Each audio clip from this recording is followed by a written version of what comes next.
In this video, we're going to continue on with learning about unwrapping.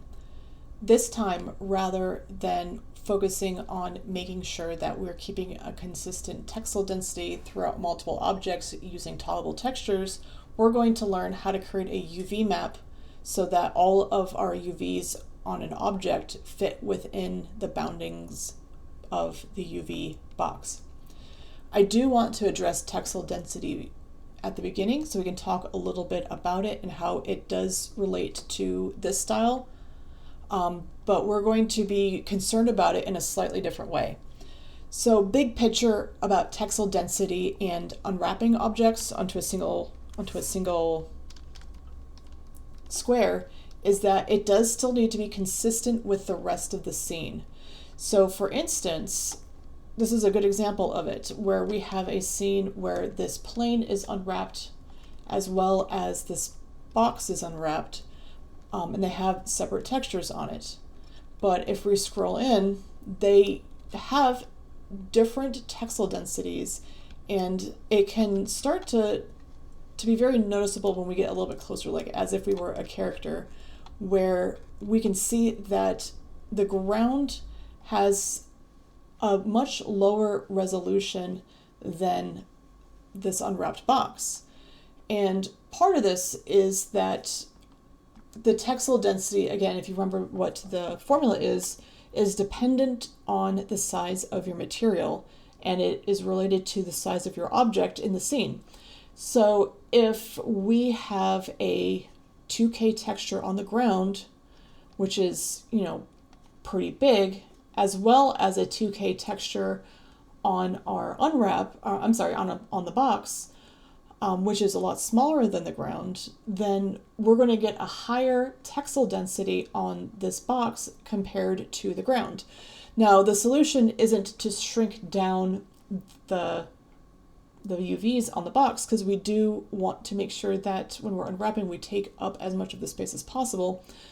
What we need to do, though, is change the size of the image that we use. Since we're not changing, we can't adjust the, if we think, last time we talked about a plane, but, think about this size, like we can't make this box bigger, so we have to make the image smaller to make that texel density the same. So as example, if I then switch this to a smaller, go to its settings over here, a smaller version. So right now it has a 2K texture on it. If I drop it down to a 1K texture, we can see that it then, oops, that's not quite the 1K. This is the 1K. We drop it to a 1K texture versus a 2K texture. It looks consistent in texel density. In this course, this probably isn't going to come up too much as far as matching texel density to other objects in the scene, but this is an important concept to know in your general game creation journey, that when you start working on larger projects that are going to require multiple objects that you create in a single scene, is you have to figure out, we can't just drop a 4K texture on all of our objects. If you have a larger box or a floor and you have a tiny little cup, the cup should not get a 4K texture, if the floor is also getting a 4K texture, because there's going to be a texel density mismatch. The cup might need something closer to like a 256 square texture.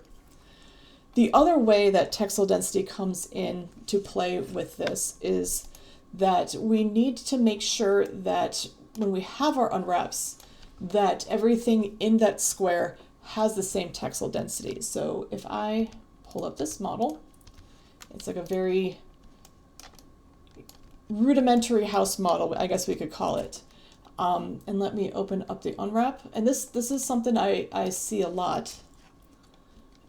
We can see that the checkerboard pattern is not consistent on this unwrap. I'll pull the unwrap over real quick. The reason is because the door area, let me switch this over so I can select it. The door area is taking up way too much space compared to the rest of it. Same thing with the roof, the chimney is taking up more space than it should. So these have different texel densities than the rest of them.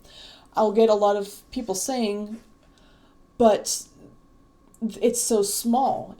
I have, not necessarily a house, but let's say you have like a metal crate with little rivets that you modeled, the little tiny rivets, and they'll make those rivets be gigantic on here because they say, well, it's so small in there. Like, yes, it's supposed to be small. What you have to keep in mind is if this was in a game, how many pixels would that tiny little rivet actually take up? It's not going to be a lot, so it does not deserve as much space in here. So rather than worrying about how small it is on here, like, oh, that's too small, I feel it should be bigger, you need to keep things consistent in size. And if you are finding that you have a lot of wasted space on your unwrap, you probably need to scale your stuff up larger. So rather than trying to scale up random pieces to take up more space, we need to keep a consistent texel density and scale them up to take up more space. So we can move this up to be a lot larger and then move these around to fit better in our space.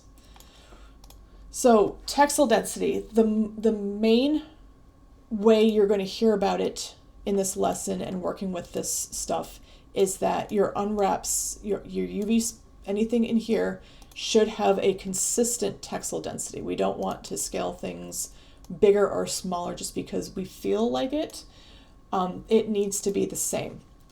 The other major takeaway I want you to get from this video that I'm going to discuss is that we need to use up as much of this UV space as possible. We don't want to leave any tiny little gaps if we could obviously fill them in. So I kind of filled this in probably as best as I could, and I do have a little bit of space here, a little bit of space here. That's fine. We do need to give our UV islands some breathing room so that they can be painted on then, maybe in Substance Painter, or maybe you just want to do it in Photoshop, that's fine too. But since we are working with a rasterized image with our materials, with those all those different textures, we do have to take into account that we might get a little bit of pixel bleed over, so we don't want to have them right on top of each other. The other thing to keep in mind too is if you are planning to have this have a unique texture on it, we want every single polygon to be unique. Maybe you're taking it into Painter and you need to do some baking on it, like you want to bake out some AO maps, you want to do some more interesting things. We can't have any UVs overlapping, so like we can't have that accidentally over there like that. It will cause problems over then in Substance Painter. So we need to take as much space as possible. We have to keep a consistent texel density. We need to give it some breathing room, but not too much. This would be if we went in, this is excessive. We don't need something like this. We don't need this much breathing room. So let's undo that. There we go. So again, to reiterate, consistent texel density, number one. Number two, we need to take up as much of our UV space as possible. Number three, we need to make sure that we do give each of our UV islands breathing room. So those are three very important things that you need to keep in mind. This even means for the corners, like we don't want it to be right up against the edge. We want it to be over just a little bit. I did not cover any tools in this lesson, but that's going to be in another video. This one is more about, what to keep in mind with this. So make sure that you look for the other videos about how to actually unwrap and some strategies for that.